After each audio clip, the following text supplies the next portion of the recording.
नमस्कार। आज हम रश्मि बंसल की किताब स्टे हंग्री स्टे फूलिश इस पर बात करेंगे, खास तौर पर आईआईएम अहमदाबाद की कुछ स्नातकों की कहानियों पर। हाँ, ये जो आईआईएम ग्रेजुएट्स की उद्यमशीलता की यात्राएं हैं उन पर। बिल्कुल। इन सोर्सेस से मतलब हमें ये समझने में मदद मिलेगी कि बिजनेस शुरू करने के रास्ते कितने अलग अलग हो सकते हैं और उनमें क्या चुनौतियां आती हैं वगैरह। हाँ जी। हमारा मकसद है इन अनुभवों से जो जरूरी सबक हैं उनको समझना। खास तौर पे ये स्टे हंग्री स्टे फूलिश वाला जो आइडिया है, मतलब कुछ बड़ा सोचने का जोखिम लेना और फिर उस पर डटे रहना। हाँ, क्योंकि आईआईएम अहमदाबाद को तो अक्सर लोग एक लॉन्च पैड जैसा देखते हैं, है ना, बिल्कुल। कॉर्पोरेट सक्सेस के लिए। सही। लेकिन ये कहानियां दिखाती हैं कि यहाँ से निकले लोगों ने कितने अलग अलग रास्ते चुने हैं।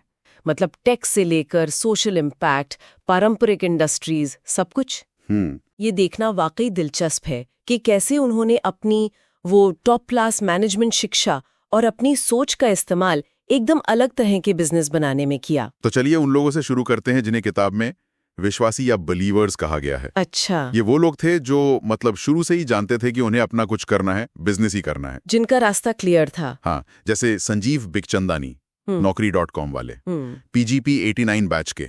उनका मकसद पैसा कमाना नहीं था शुरू में। अच्छा। हाँ, बल्कि आजादी से काम करना था। और शुरुआत आपको पता है कहाँ से की? कहाँ से? पिता के घर के सर्वेंट क्वार्टर से। अरे वाह। हाँ, सर्वेंट क्वार्टर से। जरा सोचिए। और घर चलाने के लिए उनकी पत्नी की सैलरी बहुत काम आई। ये बहुत महत्वपूर्ण बात है। और नौकरी जैसा सिंपल नाम रखना, वो भी एक गट फीलिंग थी जो बाद में इतना बड़ा ब्रांड बना। बिल्कुल सही। संजीव की कहानी ये दिखाती है कि शुरू में कस्टमर की जरूरत की गहरी समझ शायद फैंसी टेक या भारी फंडिंग से भी ज्यादा जरूरी है। उन्होंने बेसिक जरूरत नौकरी ढूंढने की को पहचाना और उस पर फोकस किया, भले ही उन्हें करीब 1 दशक तक स्ट्रगल करना पड़ा। 1 दशक? लंबा समय। बहुत लंबा। और यहाँ वो पर्सनल सपोर्ट जैसे उनकी पत्नी का साथ कितना मायने रखता है ये भी साफ दिखता है। बिल्कुल। और इसी तरह शांतनु प्रकाश हैं, एजुकॉम फॉले, बीटीबी 88 बैच के। हाँ, एजुकॉम। वो तो कॉलेज के दिनों से ही बिजनेस माइंडेड थे। बिल्कुल। उनका स्कूलों में कंप्यूटर लैब लगाने का मॉडल देखिए। फीस छात्रों से ली, स्कूल पर कोई बोझ नहीं। हाँ, ये बहुत यूनिक मॉडल था उस टाइम के हिसाब से, है ना।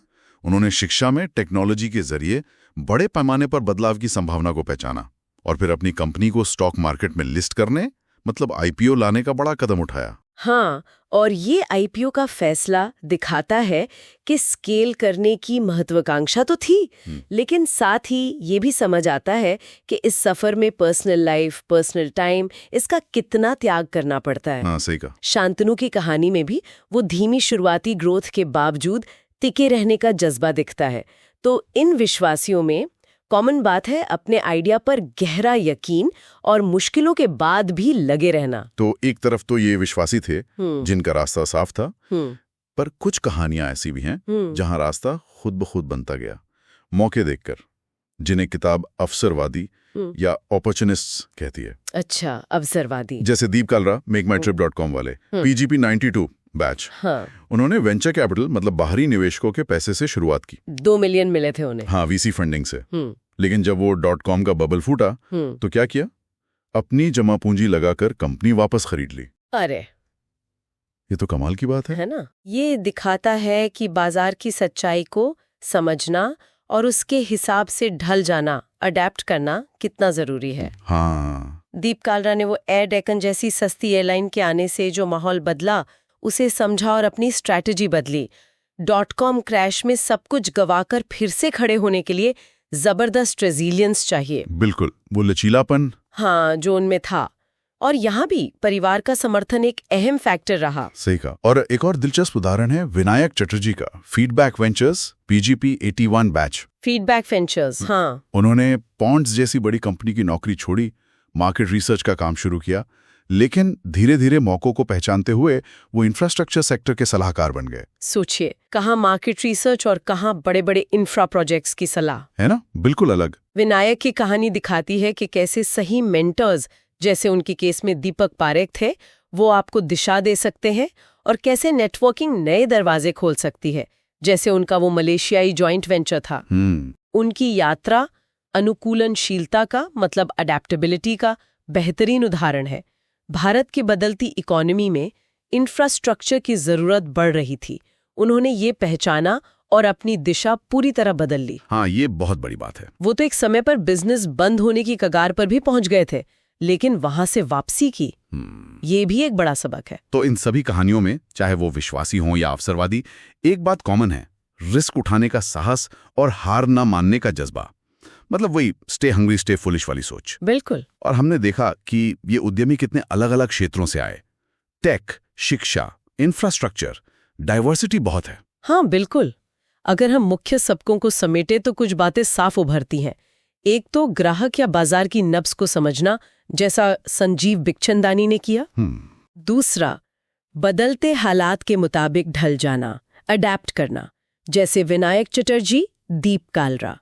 फिर एक अच्छी टीम बनाना, फिनेंस और कैश फ्लो का ध्यान रखना, जिसका जिक्र किताब में राजेश शाह और जेरी राव के संदर्भ में भी है। हाँ। मुश्किलों से उभरने की ताकत, मतलब वो रेजिलियंस जो लगभग सब में दिखा। और मेंटर्स व नेटवर्क का फायदा उठाना, जैसा विनायक चटर्जी ने किया। सही। और हाँ, इस रास्ते पर अक्सर व्यक्तिगत त्याग भी शामिल होता है।